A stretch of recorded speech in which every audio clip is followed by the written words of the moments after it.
sais pas trop si ce qu'il dit est vrai. Soi-disant, quand elle est venue, elle allait bien. Et c'est un jour, elle s'est réveillée comme ça.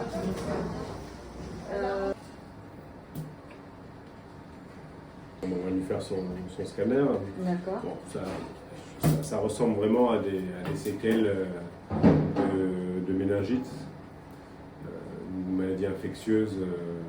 Bon, après, pour le moment, tant qu'on n'a pas le scanner, ça peut être aussi, il y a pu y avoir un trauma crânien ou de la colonne. Mais bon, ça ressemble quand même à des séquelles de grosses méningites. À l'avant, elle pourrait presque pédaler à l'avant. Le problème, c'est que comme on a une atteinte, elle a la tête penchée, elle n'a pas l'horizon droit, hein, donc avec un chariot avec la tête comme ça ne changera pas grand-chose. Elle ne pourra pas être autonome avec un chariot. Et est-ce qu'elle a mal? Non, elle n'est pas douloureuse, mais elle est en état de stress. C'est un état de stress quand même assez permanent, quoi. Les odorales sont très bien les croquettes. Hop, là, elle la mange. On va pas lui en donner trop parce qu'elle va être anesthésiée, mais là, elle a l'odorat, elle est autonome pour manger. Non, ça ressemble, oui, c'est probablement alors soit un gros trauma crânien, parce que je pense que c'est plus crânien que vertébral, soit un gros trauma crânien, soit on est sur une méningo-encéphalite qui a laissé des séquelles très sévères.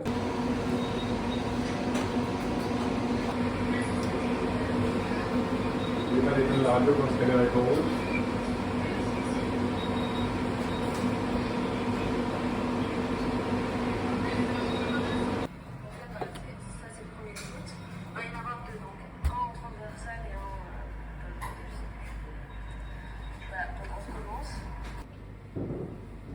C'est pas grave, de toute façon on se baladera. On se contente de ça, ça va? On se baladera sur le scan. Je sais pas encore.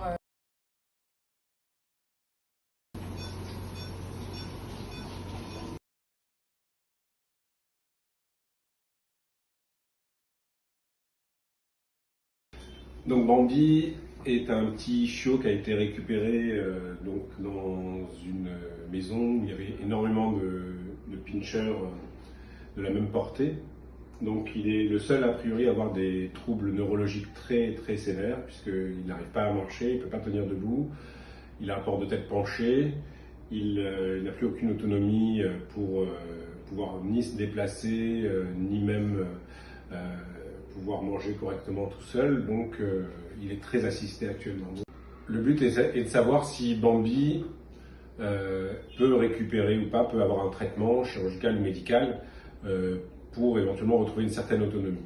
C'est relativement peu probable, il semble qu'il y ait des lésions neurologiques irréversibles assez sévères, mais pour le savoir, donc, on a lancé un certain nombre d'examens complémentaires, en plus de l'examen neurologique, des examens sanguins bien sûr, complets, un scanner du crâne et de la colonne vertébrale, et nous avons fait une ponction de liquide céphalorachidien dans lequel on va chercher des traces d'infection méningo-encéphalite, infestation parasitaire. Donc on va envoyer ça au laboratoire pour savoir de quoi viennent ces troubles neurologiques. Et on verra si on pourra faire quelque chose pour lui médicalement ou chirurgicalement.